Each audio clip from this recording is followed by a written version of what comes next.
빌립보서 1장 14절 말씀 한 절 같이 받도록 있습니다. 시작. 형제 중 다수가 나의 미행으로 말미암아 주 안에서 신뢰함으로 겁없이 하나님의 말씀을 더욱 담대히 전하게 되었느니라. 아멘. 기도하겠습니다. 하나님 아버지 감사합니다.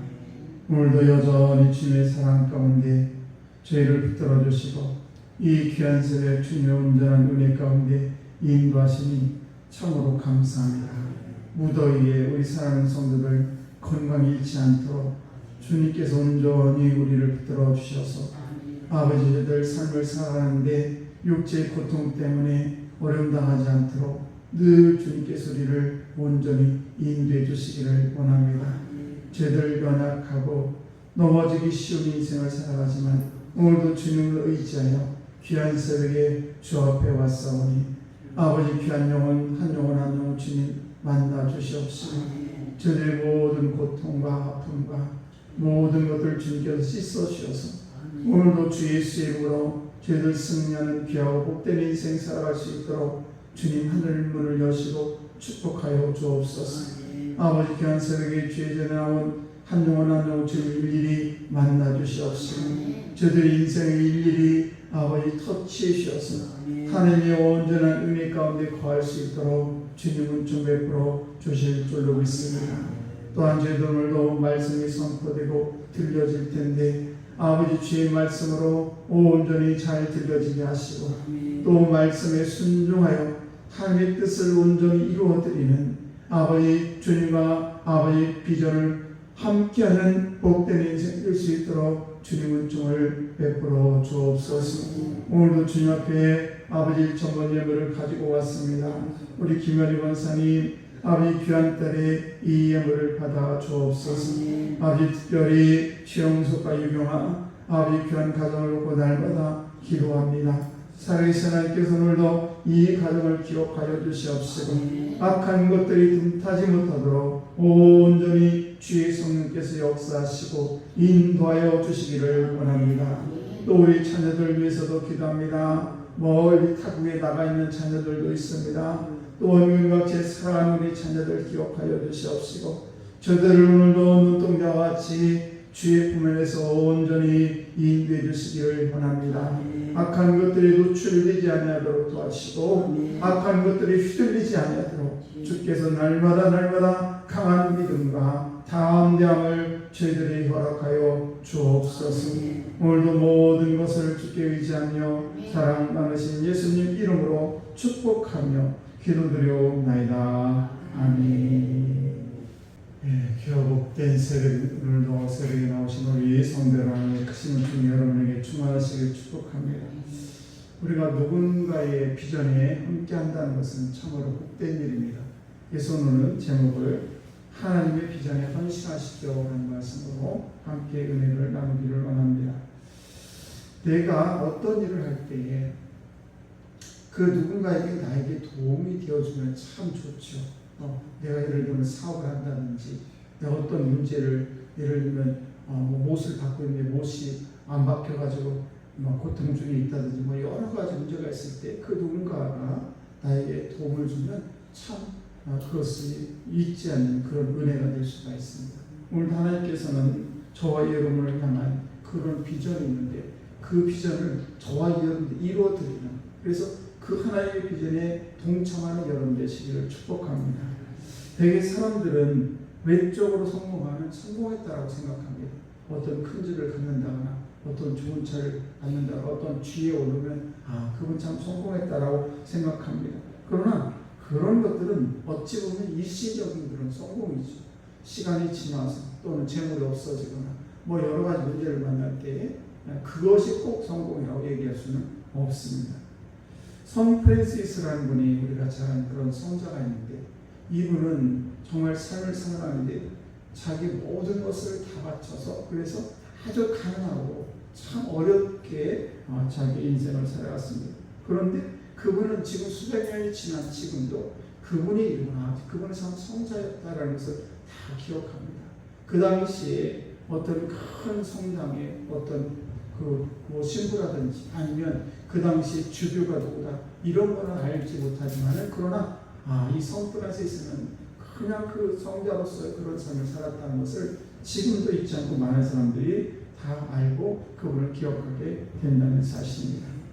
그래서 우리는 이렇게 외적으로 좀 우리가 삶을 살다 보면 초라할 수 있어요. 나의 건강이 좀 어려울 수도 있고 나의 물질적으로도 좀 어려울 수도 있고 여러 가지 환경이 나에게 다 만족하는 그런 환경이 될 수는 있을 수 없습니다만은, 그러나 실망하지 말아야 될 것은 뭐냐면 나의 연약함, 나의 고난, 또 나의 여러 가지 그런 모든 것들이 축복으로 함께하는 걸 하나님의 역사가 임할 때 그것이 복된 인생이고 그것이 성공한 인생이지, 내가 조금 가난하고 내가 조금 건강으로 어렵고 이렇다고 해서 내 인생이 쪼그라들거나 축복의 길이 아니라고 우리는 이야기할 수가 없다는 것입니다. 특별히 오늘 14절 말씀 보시게 되면 형제 중 다수가 나의 매임으로 말미암아 주 안에서 신뢰함으로 겁없이 하나님의 말씀을 더욱 담대히 전하게 되었느니라. 그러면서 18절 말씀 보시게 되면 이로써 나는 기뻐하고 또한 기뻐하리라. 이 사도 바울의 고백이에요. 무슨 얘기입니까? 형제 중에 많은 사람들이 이 복음을 증가하다가 여러 가지 고난을 당하고 있는데, 그런데 그래도 나는 그로 인해서 나는 기뻐하겠다 이런 말입니다. 이 사도 바울은 왜 이렇게 전도에 자기 모든 인생을 걸었을까? 그만한 가치가 있었기 때문에 그렇다는 사실이죠. 우리가 어디에 올인한다는 것은 어떠한 그런 가치가 있을 때 올인하게 되는 것입니다. 사도 바울이 배울 대로 배운 사람이고 그의 가문도 훌륭한 가문이었고 자기는 얼마든지 예수가 아니었더라면 이 세상으로 말하면 출세를 한 그런 엄청난 사람이었는데, 그러나 그분이 진짜 예수를 만나고 자기가 그렇게 핍박했던 예수를 자기가 알고 났더니 이분이 진리였고 이분만이 모든 내 생을 걸을 만한 그런 가치가 있었다는 것을 발견하게 됐죠. 그래서 자기 인생 모든 것을 다 버리고 오직 주의 복음을 위해서 한 영혼을 구원을 위해서 이렇게 그 감옥에 들어가 있으면서도 이 빌립보서는 감옥에 있어서 이 빌립보 교회에 쓰는 편지인데, 그럼에도 불구하고 이 사도 바울은 나는 그래도 기쁘다라고 고백하는 그런 모습을 볼 수가 있습니다. 그래서 우리는 이렇게 하나님께서 우리에게 가장 큰 비전, 하나님의 가장 큰 비전은 뭐냐? 예수 그리스도를 이 땅에 보내시기까지 한 영혼, 그래서 그 예수 그리스도를 죽음에 이르기까지 한 영혼을 구원하기 위해서 예수님이 이 땅에 보내셨다는 사실입니다. 얼마나 한 영혼이 소중한가를 우리에게 다시 한번 보여주고 있다는 사실입니다. 그래서 우리가 전도하게 되면 내 영혼이 살게 됩니다. 그리고 우리 교우들이 살게 되는 것이고, 그리고 내 장래도 살아가는 것이고, 내 교회도 살아가게 되는 것입니다. 뿐만 아니라 전도받는 사람 그 자체가 살아나는 것입니다. 죽어가는 인생, 지옥으로 달려가는 그 인생이 내가 복음을 전함으로 말미암아 그 영혼이 살아난다면 우리는 얼마든지 그 복음을 증거하는 일에 게을리해서는 안 된다는 사실입니다. 그래서 우리가 이 세상에 여러 가지 복된 일이 많이 있습니다. 그러면 죽어가는 삶을 살리는 것처럼 세상에 복된 일이 어떻게 있습니까? 금방 불에 타서 죽을 뻔한 그런 사람을 건져내는 것, 아니면 물에 빠져 호적거려서 죽으려고 하는 그 사람을 건져내는 것처럼 그 영혼, 그 육신을 살리는 것도 중요한데, 하물며 우리가 복음을 증거함으로 말미암아 그의 영혼이 살아나고 지옥으로 가는 그 인생이 천국 백성이 된다면 세상에 이것처럼 더 소중한 일이 어디 있냐는 것입니다. 그래서 우리는 이 말씀을 듣는 저와 여러분은 정말 우리는 얼마나 전도에 관심을 가지고 있고 한 영혼을 구하는데 정말 나는 얼마나 내 시간을, 나의 인생의 어떤 부분을 나는 지금 헌신하고 있는가를 다시 한번 우리는 생각해 봐야 될 줄 믿습니다. 우리는 때로는 이 핑계 저 핑계를 댑니다. 난 이래서 안 되고 저래서 안 되고 바빠서 안 되고 돈이 없어서 안 되고 내 뭐 주제에 이렇게 얘기하는데 그것과 전혀 관계가 없습니다. 내가 만난 예수 그리스도, 내가 예수를 만남으로 해서 나의 가정이, 나의 삶이, 그리고 나의 인생이 바뀐 것 여러 가지에 대해서 우리는 얼마든지 내가 어떤 복음을 그냥 성경 달달 읽어서 그것을 그렇게 하지 않아도 내가 예수님을 만나고 난 다음에 나의 인생이 변한 것에 대해서 그대로 우리가 그 예수를 만난 그 모습을, 그 나의 환경을 그대로 전하는 그것이 바로 복음을 증거하는 것입니다.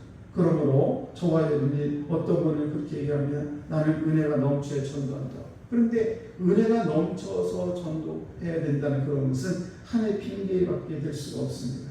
은혜가 없어도 순종하면 그 순종함으로 말미암아 그토록 찾던 그 은혜가 나에게 임하게 된다는 사실입니다. 오늘도 우리가 구원받은 영혼에게 영혼 구원하는 것이 없다면 아무리가 잘 사는 그것은 결코 잘 사는 것이 아니라는 것을 꼭 기억하시고, 돈이 없어도 돈이 있어도 영혼을 구원하지 못하게 되면 우리는 험한 인생 될 수밖에 없습니다.